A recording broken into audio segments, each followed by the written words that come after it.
Emma Carter hated Fridays. Not because of the work. She loved what she did.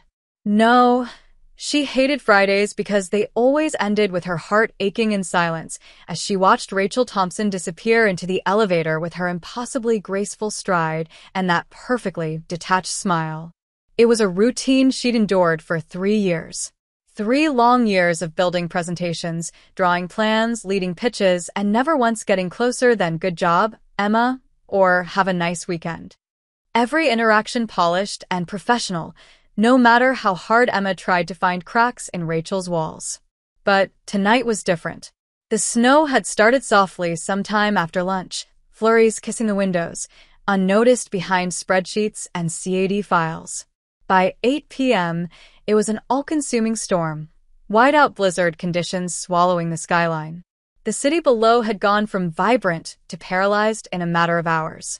Roads closed, power outages creeping across neighborhoods like falling dominoes. And Rachel was still here. She stood near the conference table, coat folded over her arm, her dark blouse clinging softly to the shape of her body under the heat lamps. Emma tried not to notice. She always tried. "Still no signal?" Rachel asked, glancing toward Emma's phone. Emma shook her head. "Nothing. Wi-Fi's down. And my carrier's trash above the 10th floor." Rachel sighed, brushing a lock of chestnut hair behind her ear. Her makeup had faded through the long day, leaving her looking softer, more human. "Looks like we're stuck." Emma's heart jumped. Stuck. Here. With her. Alone. The emergency lights buzzed overhead, giving the office a dim golden glow. Most of the team had left hours ago. Just the two of them now, surrounded by glass, steel, and silence. Rachel moved to the kitchenette and returned with 2 mugs of instant coffee, lukewarm and slightly bitter. She handed one to Emma without a word, their fingers brushing. Emma's breath caught. "Thanks. Looks like the heating's running low too," Rachel said, settling into the couch near the drafting boards. "We might need to ration the heat." Emma chuckled nervously, hugging her cardigan tighter. "So, what now?" "We just wait it out." Rachel nodded. "Unless you know how to fly." That made Emma laugh, a soft, genuine laugh that cracked through the usual tension between them. Rachel looked up, something warm and unfamiliar in her eyes. "Sit," she said, patting the couch beside her. Emma hesitated, then obeyed. For a long moment, neither spoke. Just the distant moan of wind and the occasional groan of the old building. Emma sipped her coffee and glanced sideways. "You don't usually stay this late. I don't usually have someone as detail-obsessed as you to double-check final drafts with." Emma blushed. Praise from Rachel was rare, like rare metals mined from miles of stone. "I just wanted it to be perfect." Rachel tilted her head. "You always do." The air grew heavier, the silence more loaded. The flickering of the emergency lights cast slow-moving shadows on Rachel's face, making her look softer, or maybe just more real. 3 years, Emma murmured. Rachel turned. "What?" "I've worked here 3 years. And this is the longest conversation we've ever had that wasn't about floor plans or budgets." Rachel gave a low hum, then looked away. "That's by design." Emma's heart clenched. She didn't expect honesty. "Not like that." "Why?" Rachel was quiet for so long Emma thought she wouldn't answer. But then, softly, carefully she spoke. "Because it's easier to pretend I don't notice you if I keep things sterile." Emma blinked. Her breath caught. Her pulse thundered. "You notice me?" Rachel's eyes flicked to hers, sharp and stormy. "Emma, of course I notice you." The tension that had lived dormant under layers of professionalism and protocol suddenly surfaced, raw and exposed. But just then, a loud gust of wind slammed against the windows, and the power flickered again, then went out completely. The emergency lights dimmed, then returned at half strength. The temperature dropped a degree almost instantly. Rachel sighed. "Okay.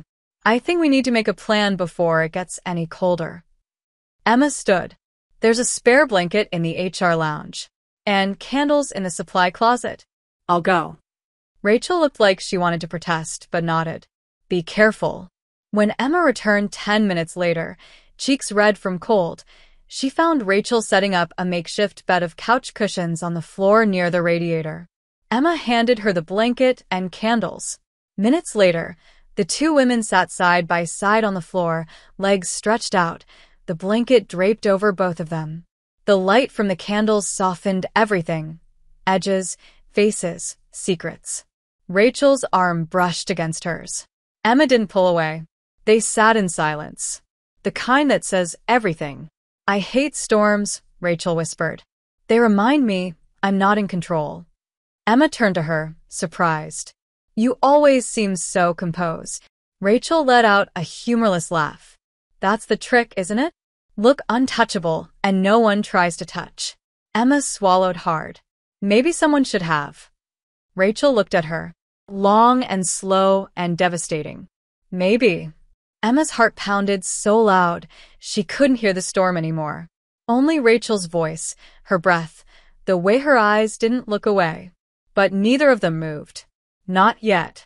The wind howled against the tall glass windows, a steady reminder that the world outside had surrendered to winter's grip. Inside the office, everything felt suspended in time, silent, dim, warm only in patches. Emma tried to keep her breathing steady, to ignore the closeness of Rachel beside her, the way their shoulders occasionally brushed beneath the shared blanket. Every nerve in her body was acutely aware of the woman next to her, and yet she willed herself to stay grounded. This wasn't a fantasy. This was real. Too real. Rachel hadn't moved away either. She sat still, legs folded under the blanket, her hands curled around the now-empty coffee mug. The candlelight danced on her features, softening her usual composure. "You know," Rachel said quietly, not looking at her, "this place feels different when it's not filled with people." Emma turned toward her. "Less pressure. Less noise." Rachel nodded. "I forget sometimes that I built this space to be inspiring. Lately, it just feels like a machine." Emma studied her. "You built the company from the ground up. It's not nothing." A faint smile touched Rachel's lips. "And yet it feels like I gave up pieces of myself to do it. Friendships. Sleep. Parts one haven't figured out how to get back yet." Emma hesitated. "Do you regret it?" Rachel's eyes finally met hers, searching. "I don't know. I think about that more than I should." The honesty hit Emma like a wave. Unexpected, disarming. It wasn't often that Rachel showed vulnerability. In fact, Emma could count the times on one hand. This was new territory. "You know," Emma said slowly, "you're allowed to want something outside of work." Rachel gave a quiet laugh. "Wanting's never been the problem. It's letting myself have it that gets complicated." Their eyes locked again, and for a moment, the space between them thickened with words left unspoken. But neither of them reached for more. Not yet. Emma shifted slightly, pulling the blanket up around her legs. "It's funny," she said, trying to lighten the mood. "I used to imagine what it would be like being in here after hours. Like some kind of architectural fairy tale. Except now it's freezing and dark, and we're running on candle power." Rachel smiled. "You imagine being stuck here?" Emma flushed. "I meant in general. Working late. Seeing the place quiet. Not this exact situation." "Still," Rachel said, voice soft, "I like the idea of someone imagining this place like a dream." Emma met her gaze and felt the intensity again, measured, cautious, but undeniably present. "I've always seen it that way," she admitted. "Ever since my first interview. You made it feel alive." Rachel looked away quickly, swallowing hard. The silence returned, heavier than before, and for a while they just sat there, listening to the storm. Eventually, Rachel stood and walked toward the window, pulling the blanket with her. Emma hesitated a moment before following. They stood side by side, looking down at the snow-covered city below, muted and abandoned beneath a blanket of white. "It looks peaceful from up here," Emma murmured. "It's deceptive," Rachel replied. "Stillness doesn't always mean calm. Sometimes it just means you're stuck." Emma glanced at her. "Are you talking about the snow or something else?" Rachel didn't answer. She just kept staring at the city, lights barely flickering through the snowfall. Emma knew that tone, that avoidance. She used it herself when things got too close. So she let it go. For now. Hey, if you're enjoying this story, go ahead and drop a like to help us grow even more. And let me know in the comments, on a scale from 0 to 10, what score would you give this story so far? Your feedback makes all the difference. After a while, Rachel stepped back and moved toward the break room, returning with a half-eaten package of cookies and 2 bottles of water.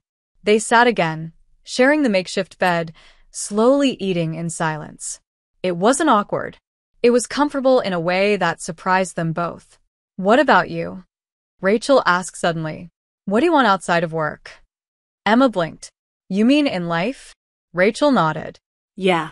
What would make you happy if you weren't here every day pushing for client approval and zoning permits? Emma thought for a moment. I don't know. A small house with plants that don't die. A dog that's a terrible guard but a great cuddler. Coffee that's always fresh. A person who gets me without needing explanations. Rachel looked at her, something unreadable in her expression. You think that's simple? I think it sounds simple, Emma replied. But maybe it's the hardest thing to find. Rachel was quiet again. She closed her eyes briefly and exhaled. You're braver than you think, Emma. Emma frowned. Why do you say that? Because you haven't let this place turn you cold. Emma felt her chest tighten at the comment. There was something deeply sad in Rachel's voice when she said it, like a woman watching herself from the outside, disappointed in what she'd become. Without thinking, Emma reached out and touched her hand. Lightly, briefly. Not enough to cross a line, but enough to say I see you. Rachel didn't pull away, but she didn't look up either. It's late, she said quietly. We should try to sleep. Emma nodded and lay down on the cushions. Rachel did the same, back to back beneath the shared blanket. The room went still, save for the occasional rattle of the windows and the low hum of the emergency power. Emma stared into the darkness, heart pounding with everything unsaid. Rachel was only inches away, breathing steady, warmth brushing against her through the fabric. But still distant. Still hers and not hers. The tension wasn't gone. It was just curled up quietly between them, waiting. Not demanding. Just waiting. Emma didn't sleep. Not really. Her eyes closed, her breath slowed, but her mind wouldn't quiet. Rachel was inches away, her back a warm outline in the dark, the blanket a shared barrier and tether all at once. The storm outside had dulled into a slow whisper against the glass, but inside her chest, everything was loud. The soft rhythm of Rachel's breathing, the memory of her voice when she said, "Of course I notice you." The way her fingers hadn't flinched when Emma touched them. All of it looped in her mind like a blueprint drawn in trembling lines. Sometime past 3 in the morning, Rachel stirred. Emma felt it before she heard it, a subtle shift in the mattress, a rustle beneath the blanket, the brush of fabric against skin. Are you awake? Rachel's voice was low, groggy. Emma hesitated before answering. Yeah. Rachel didn't turn around. Can't sleep? Too much noise, Emma whispered. In my head, I mean. A soft laugh, muffled by the pillow. Me too. Silence stretched again, but this time it felt companionable. Shared. Like they were both treading the same quiet path in the dark. Emma spoke before she could stop herself. What did you mean earlier? About pretending not to notice me? Rachel was quiet so long Emma thought she might have crossed a line. But then, soft, slow, like peeling back a guarded layer, Rachel answered. It's complicated. I can handle complicated, Emma said, more boldly than she felt. Rachel exhaled. You're not just any employee, Emma. You're talented, driven, kind. And I knew the second I let myself see more than that, more than I should, it would get messy. Dangerous. Emma rolled onto her side, still facing Rachel's back. So you built walls. High ones. Did it work? Rachel turned then, slowly, facing her in the dim candlelight. Her eyes searched Emma's face with quiet intensity. No. Not even close. The air shifted. Not with action, but with the weight of admission. 1,000 unspoken things flickered between them, and still, Neither reached across the inches of space that separated their bodies. Emma's voice dropped. I spent so long thinking I imagined it, that I was just projecting because you're you. Rachel gave her a small, tired smile. And what am I? Terrifying, Emma said and then softened. But brilliant, intense, unreachable, except not really. You're just guarded. Rachel looked down. I've had to be. Emma nodded. I get it. Rachel's fingers twitched beneath the blanket, and for a moment it seemed she might reach out. But she didn't. Instead, she asked, why haven't you ever said anything? Emma looked away. Because I didn't want to ruin what I had. Working here, being near you. It was enough. At least I thought it was. Rachel was quiet for a long time. Then, in a whisper barely louder than the wind, she said, maybe we both settled for enough because we were afraid of more. Emma felt something stir in her chest. Hope. Longing. Fear. And now, Rachel said, eyes lifting to meet hers, I don't know what happens next. The tension returned, gentle but pressing. Emma could feel it in every breath, every heartbeat. But still, neither of them crossed the space. The intimacy lived in the words, not the touch. Maybe we don't need to figure it out tonight, Emma offered. Maybe we just talk. Be real. No titles. No job. Just two people stuck in a snowstorm. Rachel smiled, and it was the first real smile Emma had ever seen on her. Not polite. Not performative. Just warm. All right. No titles. So, Rachel, Emma teased gently, what's something no one at the firm knows about you? Rachel groaned. God, a truth or dare at 3 a.m.? You're relentless. I'm curious. Rachel thought for a moment, then said, okay. I still listen to classical piano when I can't sleep. Chopin mostly. It helps me breathe. Emma blinked. I didn't expect that. Good, Rachel said, turning fully toward her now, head resting on the pillow. Your turn. I color code my bookshelves by emotion, not genre. Rachel blinked. What?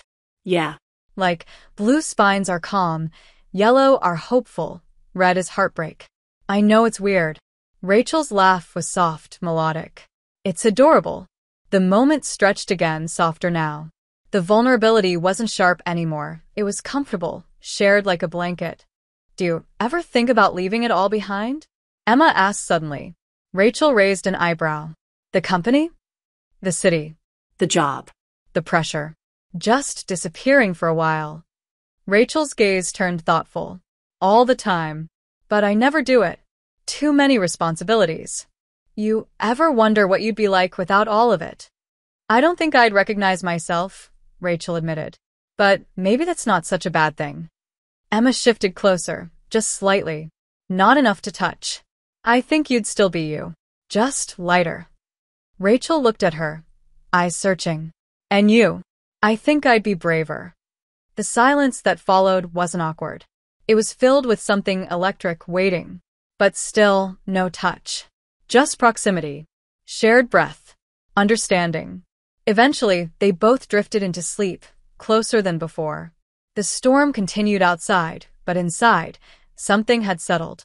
Not resolved. Not finished. But beginning.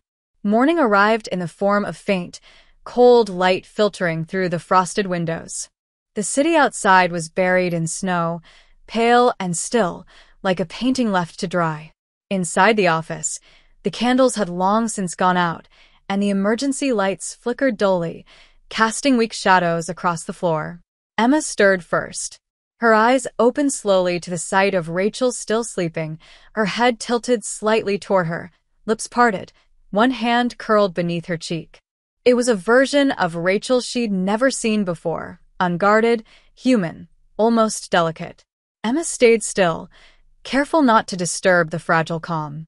She watched Rachel for a moment too long, her chest tightening at the sight of this unreachable woman in such a reachable state. But as if sensing the weight of her gaze, Rachel's eyes fluttered open. She blinked slowly, her expression soft and hazy with sleep. Morning, Emma whispered. Rachel stretched slightly, wincing. God, my back hates this floor. Emma smiled. That's what we get for turning the conference room into a campsite. Rachel rubbed her neck and sat up. Do we still have power? Emma glanced around. Barely. Looks like emergency backup only. Rachel ran a hand through her hair, mussed and falling out of its usual sleek frame. No coffee, no heat, and we both probably look like we crawled out of a basement. You still look like a CEO, Emma said before she could stop herself. Rachel turned to her with a lifted brow, but there was a faint smile in her eyes. That sounded dangerously close to a compliment, Carter. I'm just stating facts, Emma replied, standing and stretching her arms above her head. Rachel watched her for a second too long, then looked away. We should check the hallway. Maybe someone managed to make it in this morning. Together they walked toward the lobby. The main lights were still out, but the hallway was faintly lit by sunlight struggling through the storm's haze. The elevator display was dead. Phones still useless. No one in sight. The city was still asleep. Or frozen. Back in the main office, Rachel pulled out her laptop to check for any signal. Emma wandered toward the windows, pressing a palm against the glass. It's like we're in a snow globe, she said. Rachel glanced up. Only we're the ones being shaken. Emma laughed softly. I don't hate it. Rachel stood, crossing to her. You don't. Being here. With you. It's strange, I know. But I feel like I've waited years to actually know who you are. Rachel leaned against the window, arms crossed. And you're more human than I imagined, Emma said, her voice gentler now. And a little bit of a workaholic disaster. Rachel let out a real laugh this time. Quiet, amused, real. Guilty. There was a pause. Then Rachel turned toward her, eyes sharper now. What about you, Emma? What's the thing you don't show anyone at work? Emma hesitated, caught off guard. I guess I'm lonelier than I let on. Rachel's face shifted, subtle and serious. You don't seem lonely. I've gotten good at hiding it. Doesn't mean it isn't there. Rachel studied her. Why? I think I was waiting, Emma said simply. For something. Or someone. I didn't know what. I just knew I'd feel it when it showed up. Rachel didn't respond right away. Her expression was unreadable. Then she said, softly, and now, Emma whispered, I feel something. Rachel looked away too quickly. We should eat something. She walked to the break room without waiting. Emma followed in silence. They sat on opposite ends of the couch with granola bars and bottled water, pretending that wasn't the most emotionally charged moment they'd had all night. Do you ever miss who you were before the company? Emma asked, breaking the silence. Rachel chewed slowly. Sometimes. But I think I built this place to protect myself from becoming someone I didn't want to be. And did it work? Not always. I became distant. Unapproachable. It was the only way I knew how to lead. It made you respected, Emma said. But not always loved. Rachel looked at her. Is that what you think I want? Emma didn't answer. She didn't have to. Rachel's expression softened. What about you? If you could leave right now, no strings, no judgment, what would you do? Emma leaned back. I'd buy a train ticket to nowhere. Somewhere with quiet. Trees. A cottage with mismatched furniture and a porch swing that creaks when the wind hits just right. That sounds lonely. Not if someone's there to share it with. Rachel's eyes met hers again. This time, they didn't look away. You paint pictures when you talk, Rachel murmured. I never noticed that before. You never looked closely, Emma replied. Rachel took a breath. Her shoulders tensed, then released. Maybe I was afraid of what I'd see. The silence returned, and this time, it wasn't comfortable. It was heavy with want. Not lust. Not yet. Just the ache of two people staring across a line they were afraid to cross. Rachel, Emma said, her voice trembling slightly. I'm not asking for anything. I want to be honest about how I feel. I know, Rachel replied, voice tight. I feel it too, but that was all. No touch. No kiss. Just words and eyes and restraint. They spent the rest of the morning reorganizing the lounge, making tea from the emergency supplies and talking about anything but what hovered in the space between them. By noon, Emma's phone buzzed with a weak signal. The roads were beginning to reopen. City services were crawling back to life. Soon, the office would fill with people again. Reality was coming. Rachel stood at the window, phone in hand, as if bracing herself for something. Emma walked up beside her. "Looks like the world's waking up." Rachel nodded. "And we'll have to be who we were again. Do we?" Emma asked. Rachel turned to her, eyes stormy. "We can't pretend this night didn't happen." Emma smiled, just barely. "I'm not sure I want to." The air between them pulsed with everything unsaid. But still, no action. No collapse. Just the slow, undeniable shift of something beginning to bloom in the silence. By the time the sun had fully risen, the city below had started to come alive again. The white streets, though still buried in snow, showed signs of motion, plows clearing intersections, bundled pedestrians navigating icy sidewalks, distant sirens echoing from reopened roads. Inside the office, the fragile warmth Emma and Rachel had shared felt suddenly endangered by the return of reality. Rachel had become quieter since the signal came back.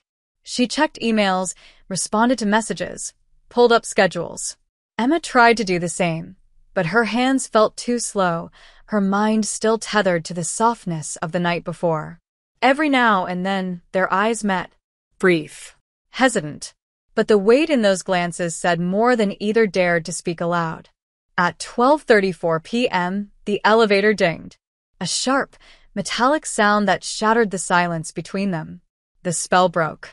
The door slid open, and one of the interns, Ben, stepped out, cheeks flushed from the cold, holding a thermos. "Hey, power's still out in half the building," he said, cheerfully oblivious. "They said we should work remotely for the rest of the day. I just came to grab my charger and some files." Rachel straightened, her expression smoothing into that familiar, composed mask. "Understood. Be careful going back." Ben gave a thumbs up and disappeared down the hall. Emma stood frozen by the windows, heart racing. It was happening, the transition back into roles, back into distance. Rachel turned to her, but didn't move closer. "You should go too." Get some rest. Emma hesitated. "Will you be okay here? I've got a few things to wrap up." "Nothing urgent." There was a long pause. Then Rachel added, quieter, "Thank you. For last night. For the company.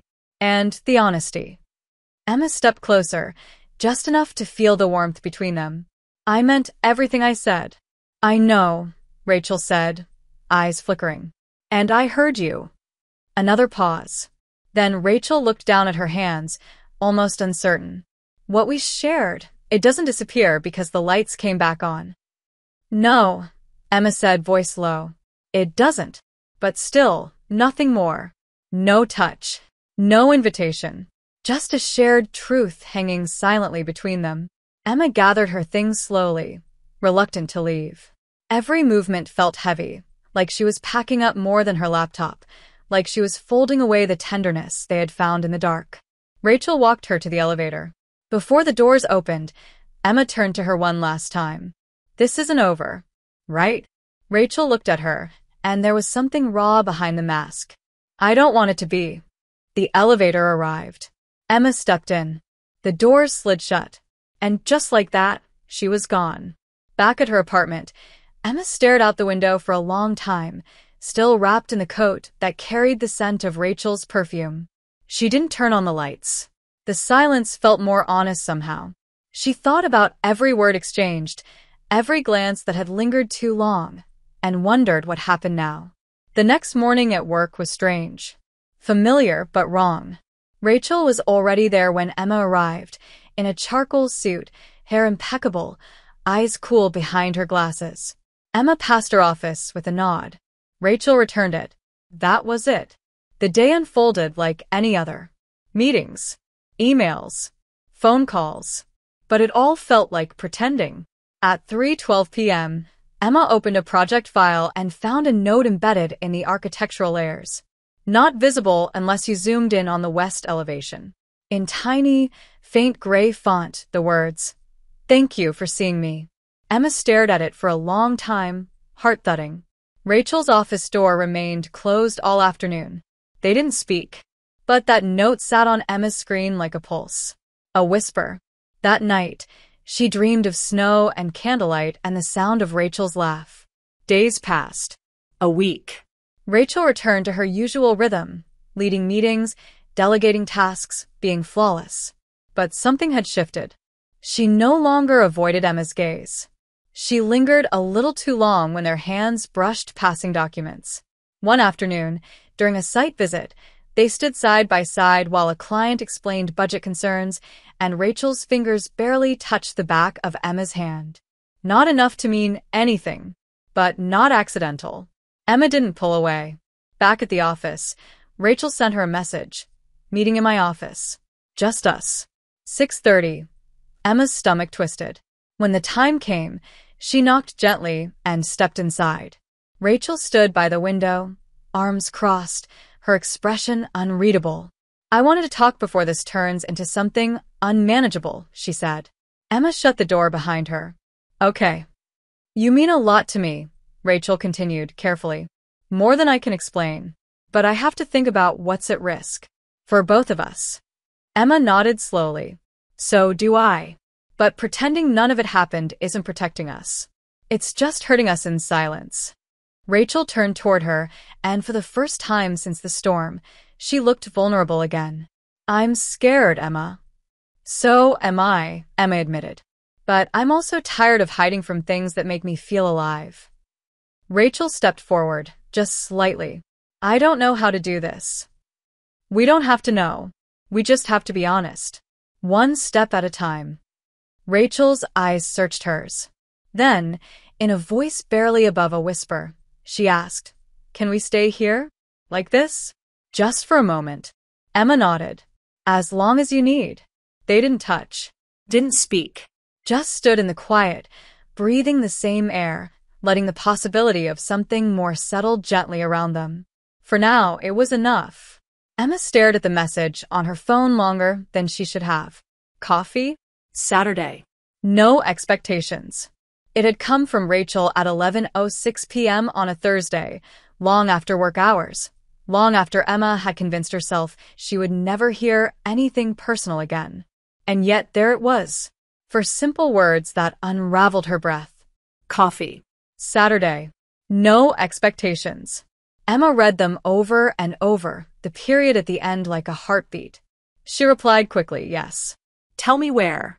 Rachel didn't answer until the next morning, handing her a slip of paper during a team meeting without looking at her. A place downtown. 10 a.m. Emma folded it into her notebook like something sacred.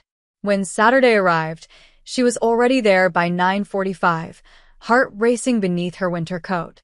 The cafe was small, tucked on a side street near the park, the kind of place that smelled like cinnamon and quiet jazz, with low lighting and mismatched chairs.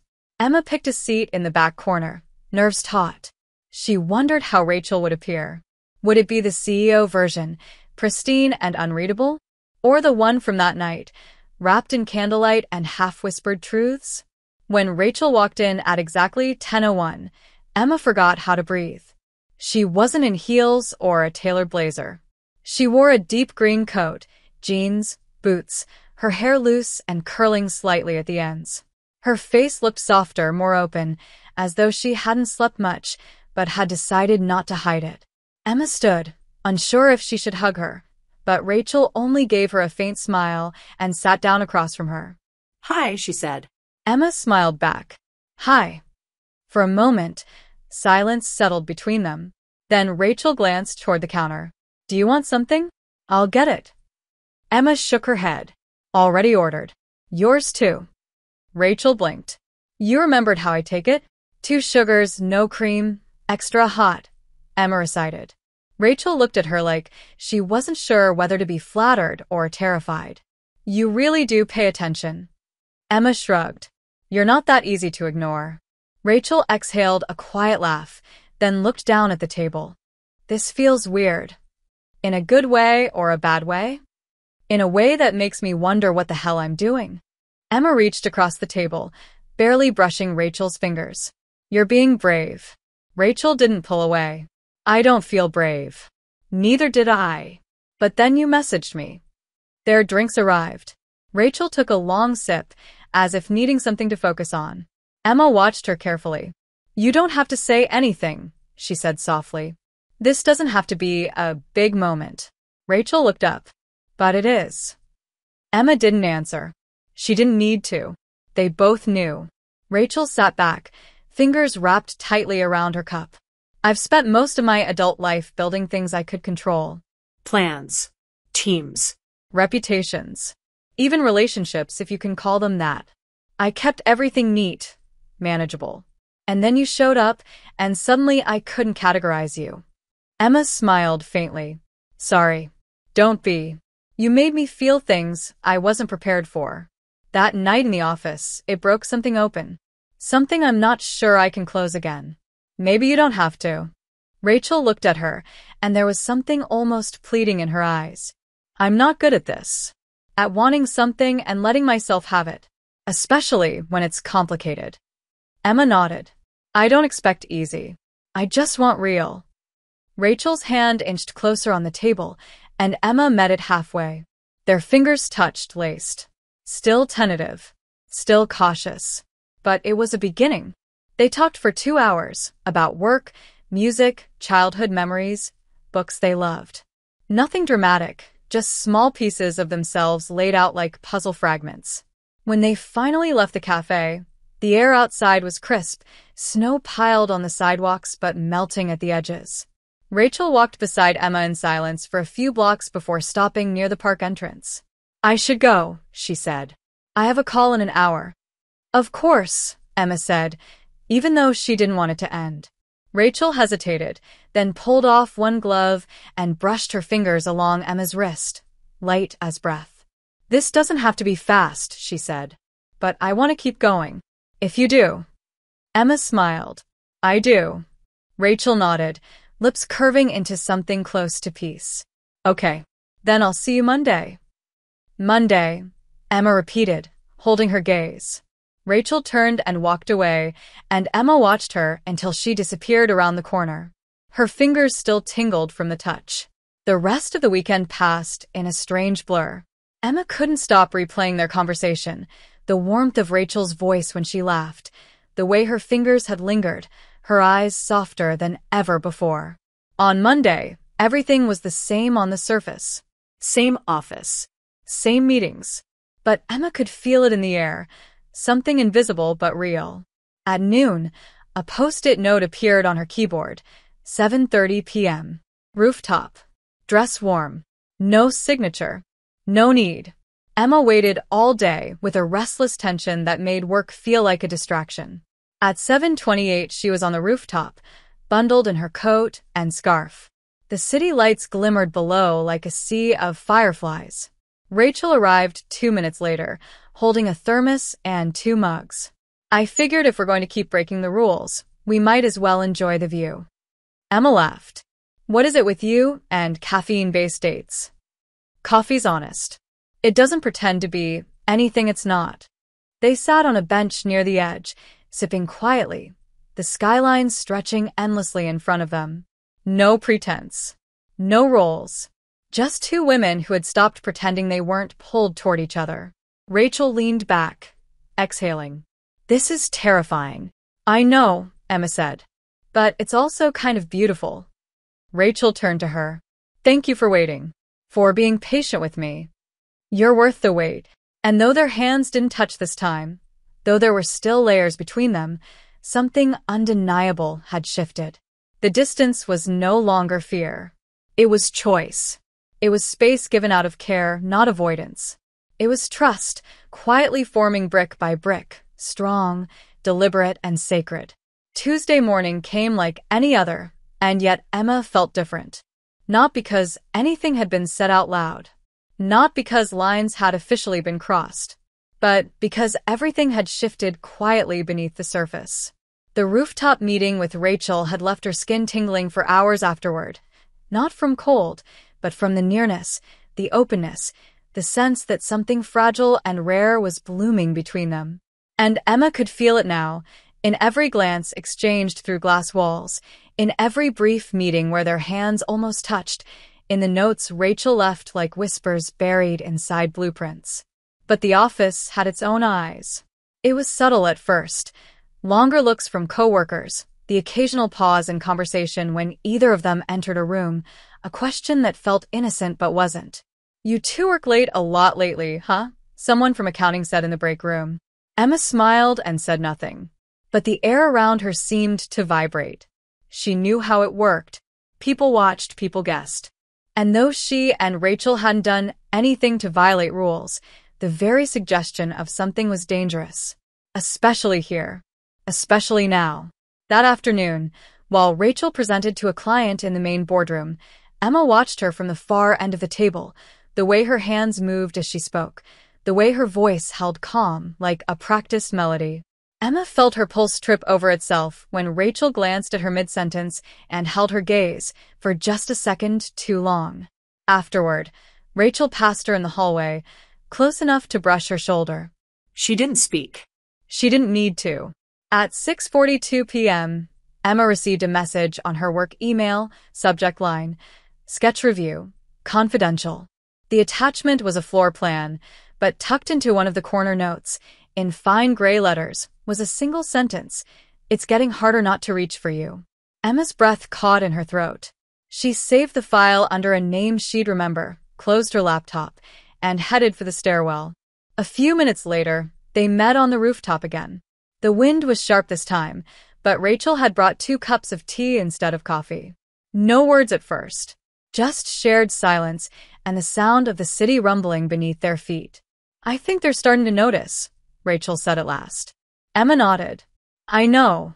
We haven't done anything wrong," Rachel added quickly. "Not technically. But perception is its own currency in a place like this," Emma said softly. Rachel sipped her tea, her hands trembling slightly. "Do you regret this?" "No," Emma said instantly. "Do you?" Rachel didn't answer right away. Her eyes scanned the skyline, like she was looking for something that could tell her how to feel. "I regret not finding the courage sooner. But not this." Not you. Emma leaned slightly closer. Not enough to touch, but enough that the warmth between them was undeniable. "Then maybe we stop pretending this isn't real." Rachel turned to her, eyes full of hesitation and heat. "And what would that look like?" "Honesty," Emma said. Care. Privacy, yes. "But not hiding." "They won't understand." "Let them whisper," Emma replied. "We'll give them nothing but our truth." Rachel looked at her like she was something precious. Breakable. Beautiful. Dangerous. "You scare me," she whispered. "Why?" "Because you make me want things I swore I'd buried." Emma's voice trembled. "Then let them live again." Rachel didn't move. Didn't lean in. But she didn't back away. They stayed like that, suspended, not needing to close the distance yet. Just feeling everything in the space between. But the world wasn't idle. The following morning, HR sent out an anonymous reminder to all staff about the company's professional conduct policy, including a paragraph, newly emphasized, about relationships between supervisors and subordinates. Emma read it at her desk, her jaw tight. Rachel didn't come out of her office all morning. At lunch, Emma found a note folded inside her notebook. "I didn't report us. I'd never. But someone's watching." That night, they didn't meet on the rooftop. They didn't speak after hours. But the silence between them buzzed with awareness. The next few days were a delicate dance. They avoided private meetings, kept their distance in public. But behind the professional facade, there were stolen looks, handwritten notes slipped beneath folders, and one quiet moment in the elevator where Rachel's hand brushed against Emma's, fingers lingering like a promise. On Friday, Emma arrived early and found a gift on her desk. A simple book, The Architecture of Intimacy. No note. No explanation. Just that title. Just those words. And Emma knew Rachel was still there. Still trying. Still reaching in the only ways she could. Emma pressed the book to her chest, heart aching. She wouldn't let fear win. Not now. Not when they had found something so rare, so carefully constructed. The storm was no longer outside. It was in the hallways, the glances, the politics of their world. But so was the fire. The email arrived on a Monday morning like any other, tucked between calendar updates and budget approvals. Reminder: Winter Gala this Friday. Attendance encouraged for all staff. Location: the Atrium. Formal attire: 7 p.m. Emma stared at the subject line, pulse flickering. The Winter Gala. A company tradition she had always avoided when she could. Too many people, too many eyes. But this year, she read it differently. This year, it wasn't just another event, it was a stage. A battlefield. A risk. Throughout the week, whispers moved through the office like fog. Emma felt them as she walked the halls. Not loud, not direct, but present. There were no accusations, no outright confrontations, only the thickening atmosphere of suspicion. She wondered how many had seen the way Rachel looked at her during meetings, how many had heard the silence between them stretching too long to be casual. And Rachel had become quieter, more guarded. Her messages were shorter, her smiles tighter. She was still there, in the pages of books left on Emma's desk, in the margin notes of blueprints, in the warmth of her gaze during presentations. But she was shrinking back. And Emma felt it. Friday arrived like a dare. Emma stood in front of her mirror, adjusting the simple black dress she'd chosen, elegant, understated. Her hands trembled as she applied mascara. It wasn't about trying to impress. It was about showing up, about not disappearing. The atrium was beautiful. Arched ceilings, glass walls covered in frost, lights strung like constellations above the polished floor. Emma entered alone, coat draped over her arm, and scanned the room for Rachel. She hadn't said she was coming, hadn't answered Emma's last message. But Emma knew she would be there. She had to be. The space was filled with music and laughter, champagne glasses clinking, suits and gowns moving in rehearsed rhythm. Emma wandered, greeted coworkers, smiled politely. But her focus was fractured, always returning to the entrance. And then she saw her. Rachel walked in just after 7:45, in a navy blue dress that caught the light like silk. Her hair was pinned back, revealing the clean line of her jaw, the delicate shape of her collarbone. She looked like a portrait, composed, radiant, untouchable. Emma's heart stopped. Rachel's eyes found hers instantly. And then she looked away. Not cold, not dismissive, just distant, controlled. Emma stood frozen, a drink in hand she no longer wanted, as Rachel was intercepted by board members, clients, employees. She smiled. She nodded. She played her part perfectly. And Emma watched the performance with something bitter blooming in her chest. She knew why Rachel was doing it, knew what was at stake. But still it hurt. Around 8:30, Emma stepped outside onto the back terrace, the winter air biting through her skin. She needed to breathe. She leaned against the railing, staring out at the city. "I was wondering if you'd leave," came a voice behind her. Emma didn't turn. "I was about to." Rachel stepped beside her, hands bare, clutching a glass of untouched champagne. "You look beautiful," she said, her voice barely audible over the wind. "You look distant," Emma replied. Rachel exhaled. "I'm sorry. Are you?" "Yes. But I'm also terrified." Emma turned to face her. "So am I. But I'm still here." Rachel looked down, her eyes flickering. "There are board members here tonight. Clients. People who matter to the future of the company. And I don't." Rachel's eyes shot back up to hers, her blooming immediately. "Of course you do." "Then stop acting like I'm a liability," Emma whispered. "Like what we feel is something that has to be hidden behind polite smiles and safe distances." Rachel stepped closer. "You don't understand what happens if this comes out. I could lose everything." "And I could lose you," Emma replied. The silence between them felt too wide now. Too cold. Too dangerous. Rachel set down her glass and rubbed her arms. "Emma, don't say my name like that," Emma said, voice cracking. "Like it's already over." Rachel shook her head. "It's not." but I need more time. I've been patient, Emma said. I've walked on eggshells. I've read between your lines. I've waited for you to decide if I'm worth the risk. You are, Rachel said. Then act like it. Rachel stared at her, eyes full of emotion she couldn't say aloud. Then she reached into her clutch and pulled out a folded piece of paper. I was going to give this to you Monday. Emma took it, hands shaking, and unfolded the note. It wasn't typed. It was handwritten. Careful, vulnerable. I think about you more than I think about my future. And I don't know what to do with that. Emma looked up, tears stinging her eyes. Then maybe stop thinking and start feeling. Rachel stepped forward, their faces close now, breath visible between them. I can't kiss you here, she whispered. I know. But if I asked you to wait a little longer, if I said I'm trying to make a space where this can be real, would you? Emma nodded. Only if you keep meeting me halfway. Rachel gave a shaky smile. I will. I promise. They didn't touch, but their nearness said enough. And when they walked back inside, separately, eyes still on them, something had shifted. They were no longer pretending not to feel. They were simply learning how to be visible in a world that wasn't ready for them. It happened on a Wednesday. The day had been long, meetings, delays, technical errors, and a tense phone call with a client that left everyone's nerves frayed. By 8 p.m., most of the office had emptied out. Emma remained at her desk, trying to fix a misaligned rendering for the Simmons proposal. Her head pounded. Her fingers ached.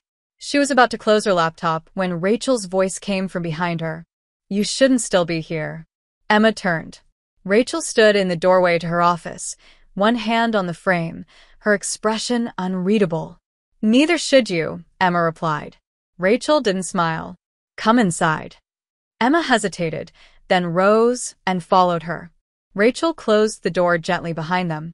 The room was dim, lit only by the desk lamp, casting golden shadows across the hardwood floor and the deep navy of the bookshelves. Rachel didn't speak right away. She stood behind her desk, fingers resting on its edge, eyes fixed on Emma. Something in the air had changed. Something quiet but fierce. What are we doing? Rachel asked, her voice barely above a whisper. Emma's breath caught. I don't know, but it's getting harder to pretend. I don't want to pretend, Rachel said, her voice breaking slightly. Not with you.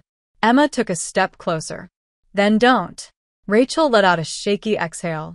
I'm so tired of wanting you in silence, of walking past you like I'm not burning inside. Emma's heart thundered. Then stop walking past me. That was all it took. Rachel crossed the room in 3 long strides and stopped inches from her. The space between them pulsed, alive with everything they'd swallowed for months, years.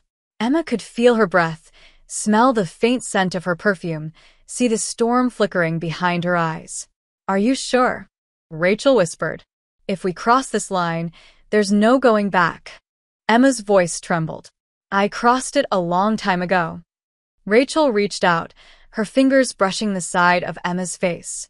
Emma leaned into the touch, eyes closing for just a second. And then Rachel kissed her. Slowly, carefully, as if memorizing the shape of her mouth. It wasn't rushed. It wasn't desperate. It was deep, aching, reverent.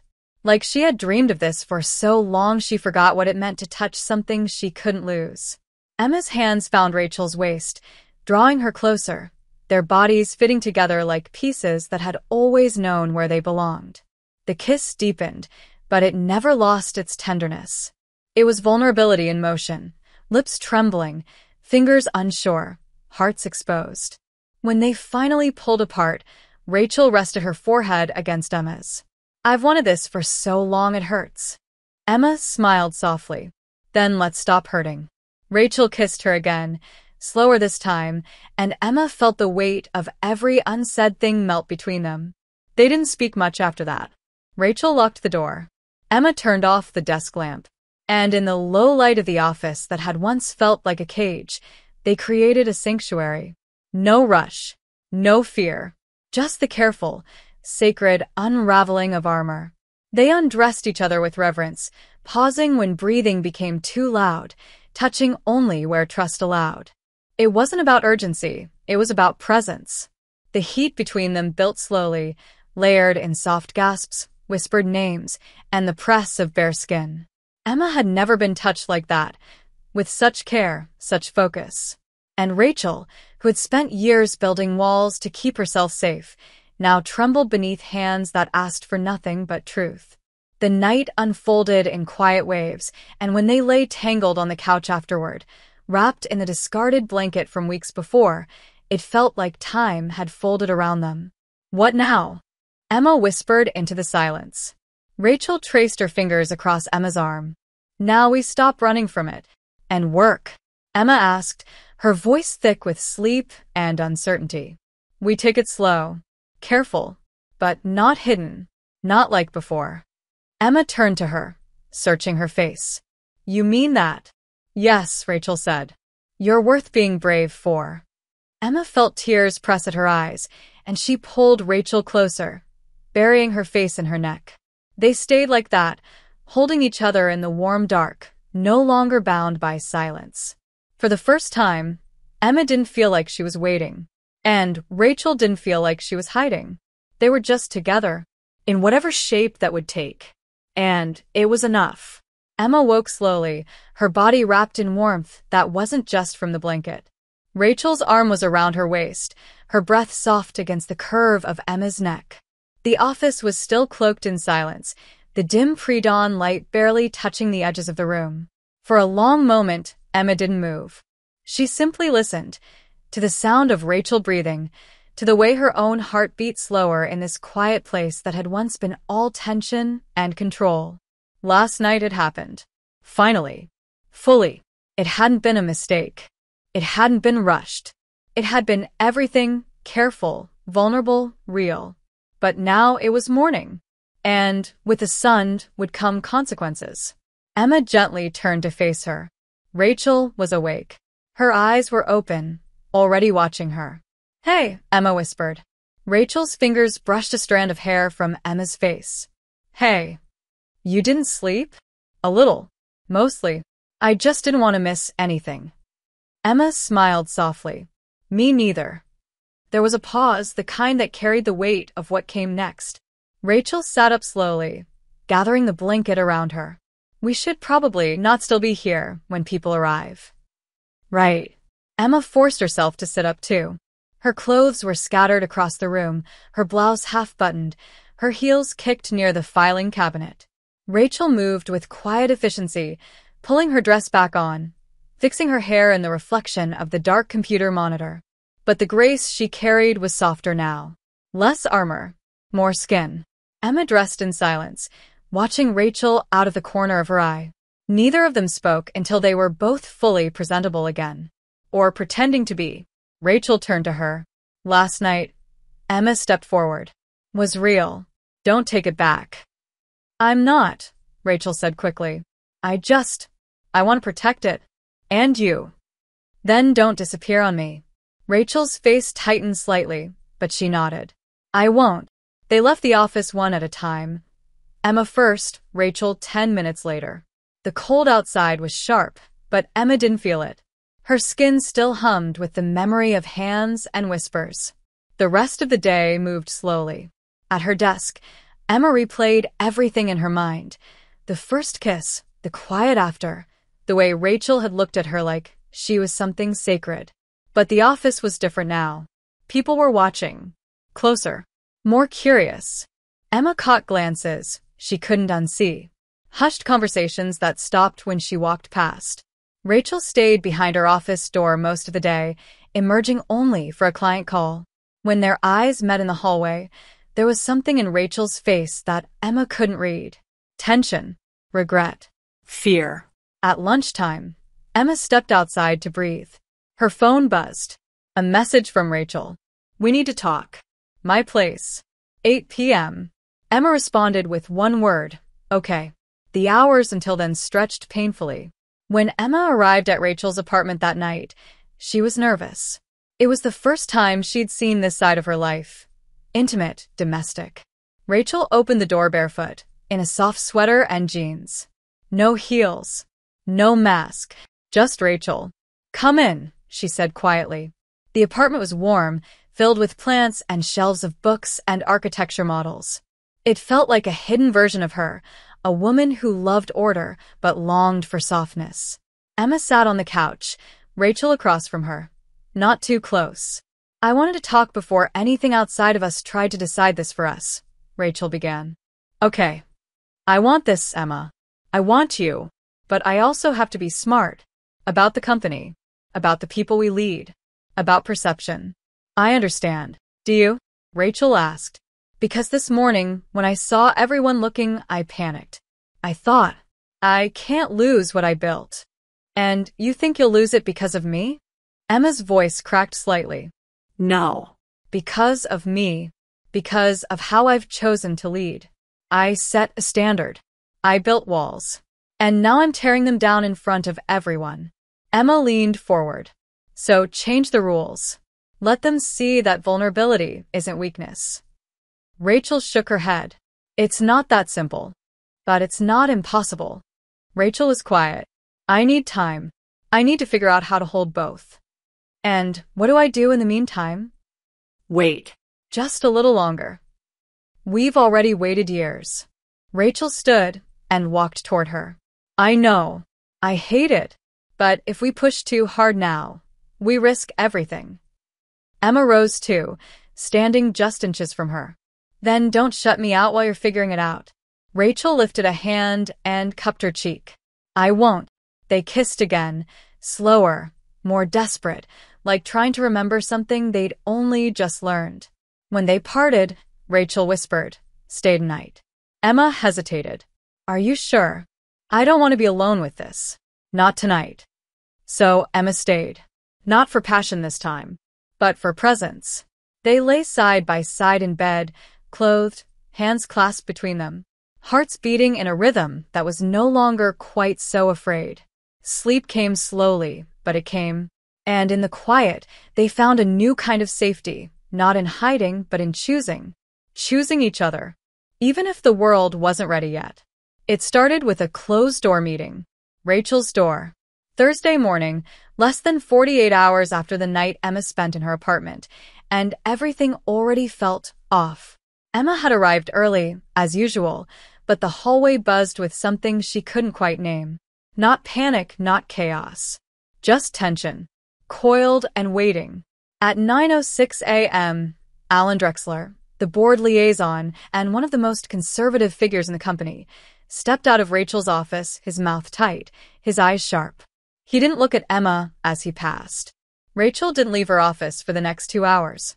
When she finally emerged, her face was calm. Too calm. Like a mask carefully placed back into position. Emma caught her eyes from across the corridor, and for a split second, Rachel hesitated, just enough for Emma to know something had happened. Something big. Emma didn't approach her. Not there. Not like that. But the silence was loud. At lunch, Emma sat alone in the lounge. No one joined her. Not even the usual coworkers who floated by to ask about projects or weekend plans. Conversations dimmed when she walked past. She caught a glimpse of her own name in someone's group chat reflected on a screen. Her stomach dropped. At 3:17 p.m., she opened her inbox and found a message from HR. You've been scheduled for a compliance review next week. This is routine and confidential. No action is required at this time. Routine. Sure. Her hands trembled as she closed the window. Later, in the elevator, someone she barely knew from accounting said without looking at her, Must be nice. Sleeping your way to the top. Emma didn't respond. She didn't breathe until the doors closed. By 6 o'clock, the office was quieter again. Rachel hadn't spoken to her all day. Emma waited. Her desk was cleared. Her computer shut down. Still nothing. Finally, she stood, walked to the corner office, and knocked. Rachel's voice came from within. Come in. Emma stepped inside and closed the door behind her. Rachel sat at her desk, papers spread around her, unread. She didn't look up. They know, Emma said softly. Rachel's hands stilled. Some of them do. You had a meeting this morning. With Drexler. Yes. And he made it clear that if we continue, whatever this is, it won't stay quiet. He didn't say it directly, but it was implied. I'm risking my position. Emma's throat tightened. And me. Rachel looked up finally. Her eyes were glassy, but steady. He didn't mention you by name. But the review from HR isn't a coincidence. Emma swallowed hard. So, what do we do? I don't know, Rachel said. But I hate this. I hate that something beautiful is being turned into something shameful. Emma took a breath. So fight for it. For us. And risk the company? Or risk me walking away because I can't keep being a secret. That landed like a slap. Rachel stood slowly. Don't say that. I'm not giving you an ultimatum, Emma said, voice trembling. I'm just telling you the truth. I can't survive in this half space anymore. Rachel moved toward her. I need time to prepare, to build a plan that won't destroy everything I've worked for. And what do I do in the meantime? Trust me. I do, Emma said. But trust needs air to breathe. It can't live in silence. Rachel reached for her hand, squeezed it tightly. Come to my place tonight. Please. Emma hesitated, then nodded. That night, the apartment felt heavier. Rachel poured 2 glasses of wine, but neither of them touched them. They sat on the couch, legs touching, but with a distance between their hearts they hadn't felt in days. They think I've lost control, Rachel said finally. That I've become distracted. Compromise. And have you? No, Rachel said. But I've let them believe it. Because I've been afraid. Emma looked at her. Afraid of me? Afraid of how much I feel for you. The confession knocked the wind from Emma's chest. You love me, she said, more breath than voice. Rachel froze. I didn't say that. But it's true. Rachel closed her eyes. It is. Silence settled between them. Not cold, just full. Emma moved closer, their foreheads touching. Then don't let them take this from us. Rachel's voice cracked. I don't know how to protect both things. Then choose, Emma whispered. Choose what matters more. Rachel pulled her into a hug so tight Emma could barely breathe, but she didn't want to. She wanted to stay right there, in the arms of a woman torn between power and love. Because in that fracture, something true lived. They stayed like that for a long time. Long enough for fear to loosen its grip. Long enough to feel like maybe, just maybe, love could be louder than the noise. But deep down, they both knew something would have to break soon. And they had no idea what would survive the impact. The air in the office had changed. It wasn't just the whispers anymore. It was in the glances, the silences, the way conversations shifted when Emma entered a room. She could feel the tension in her bones. The walls were closing in. Rachel had retreated. Not in presence. She was still there every day in meetings, in briefings, but in spirit. Her smiles were mechanical, her voice polished but cold. Emma hadn't been alone with her in 5 days. No rooftop notes. No late-night messages. Just distance. And that distance was cutting deeper than anything else. Then came the email. Friday morning. A calendar update. From Rachel. Private review, strategy and conduct alignment. Boardroom A, 4 p.m. Emma stared at the subject line for a long time. She knew what it meant. This wasn't a conversation. This was a quiet reckoning. A decision. Rachel was going to be called to account for crossing a line. And everyone in that meeting would already know why. The office buzzed all day with anticipation. People pretended to work, but eyes followed every move. Emma kept her head down, kept breathing. At 3:57, Rachel walked toward Boardroom A. Her steps were slow, deliberate, controlled. She didn't look at Emma. She couldn't. The doors closed behind her. Emma stood in the hallway, hands clenched at her sides, trying not to fall apart. 40 minutes passed. Then 50. Then an hour. When Rachel finally emerged, her face was unreadable. But Emma knew her well enough to see it, the microfractures, the mass cracking. Rachel walked past her without a word and disappeared into her office. Emma stared after her. Her body moved before her mind caught up. She followed, closed the door behind her. Rachel stood by the window, her arms crossed so tightly It looked like she was holding herself together by force. What happened? Emma asked.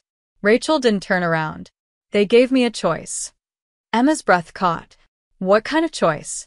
I can stay in my position, Rachel said, her voice flat, but I have to submit a formal declaration that I'm not involved in any romantic or ethical conflict with a subordinate. Emma took a step forward. So you lie, and keep your job. Rachel turned to her then. Her eyes were full of something fierce and broken. If I sign that paper, I erase you. Emma blinked. Her heart cracked open. Rachel, they didn't say your name, she continued. But they don't have to. They know. Everyone knows. This is their way of keeping it clean. Quiet. Corporate. And what do you want? Rachel's voice dropped. You. Always you. Emma stepped closer.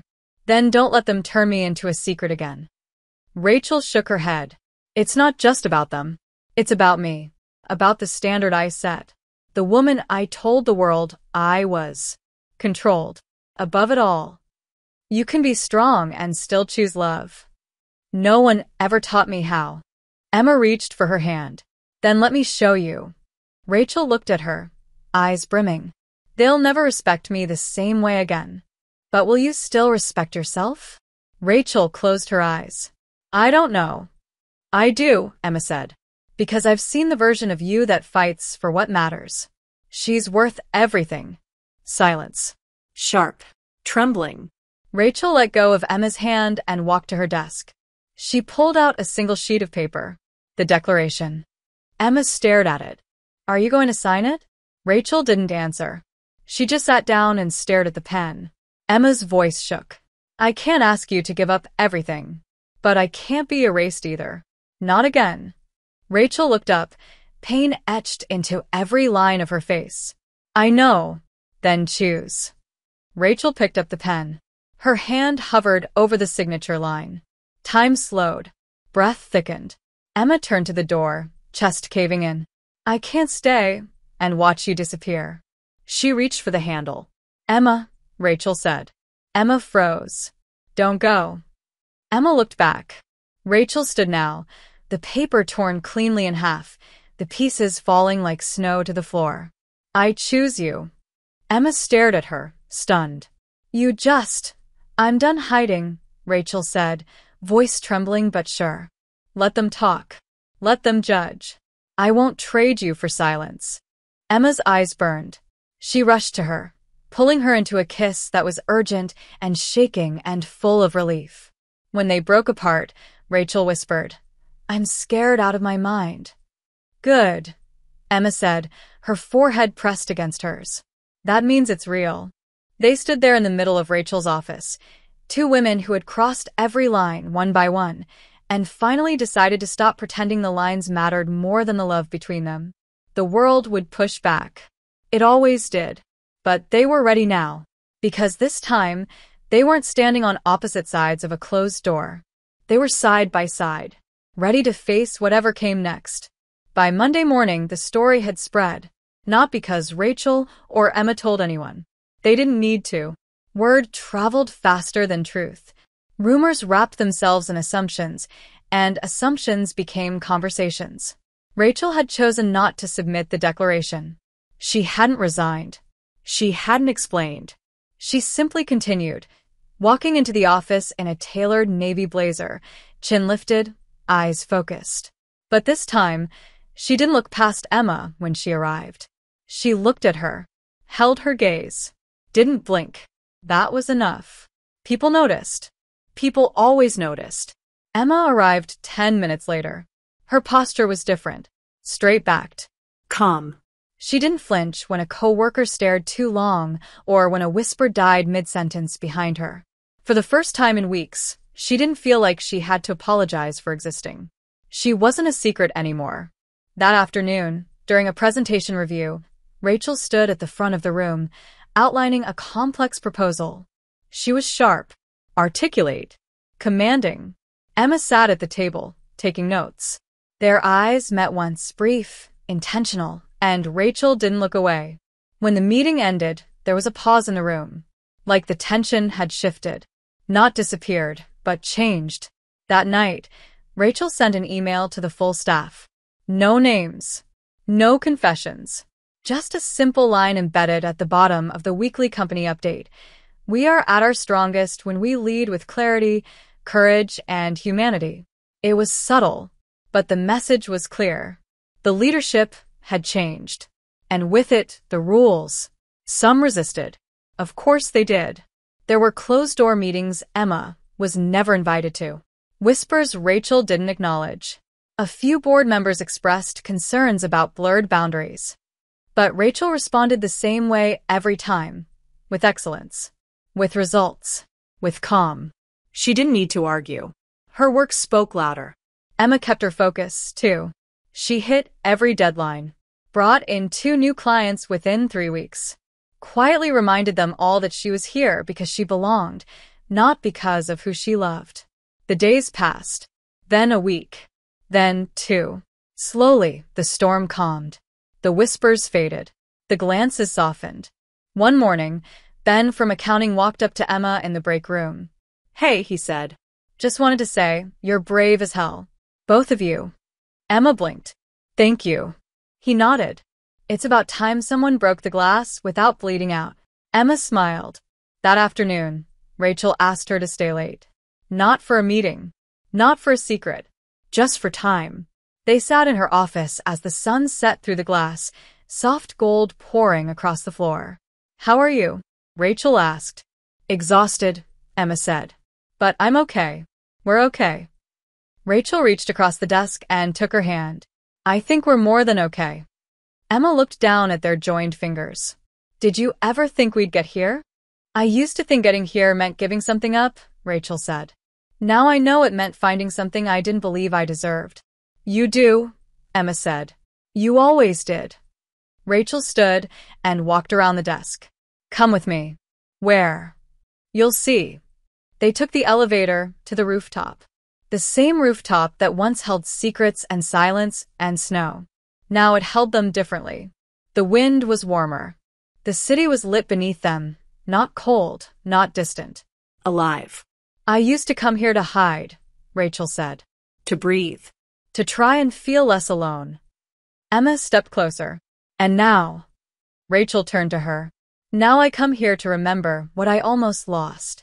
Emma's breath caught as Rachel pulled something from her coat pocket.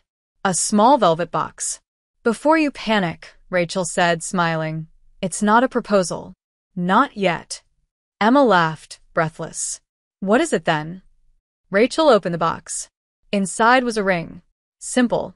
Elegant. Not traditional. A platinum band shaped like 2 intersecting lines, meeting in the center, unbreakable. "A promise," Rachel said, "that I'll never hide again. That whatever comes next, I face it with you." Emma's eyes filled. "You really mean that?" "With everything I have." Emma took the ring with shaking fingers and slid it on. "Then here's mine," she whispered, "that I'll never walk away, no matter how loud the world gets." Rachel kissed her then. Slow. Steady. Not rushed. Just right. The city moved beneath them. But in that moment, nothing else existed. Just 2 women. And a future they were finally brave enough to build. If you enjoyed this content and want to support the channel in a special way, try clicking the thanks button below. It's the one with the heart and $sign icon. With Super Thanks, you can make a direct contribution to the channel, which helps me keep creating awesome videos for you.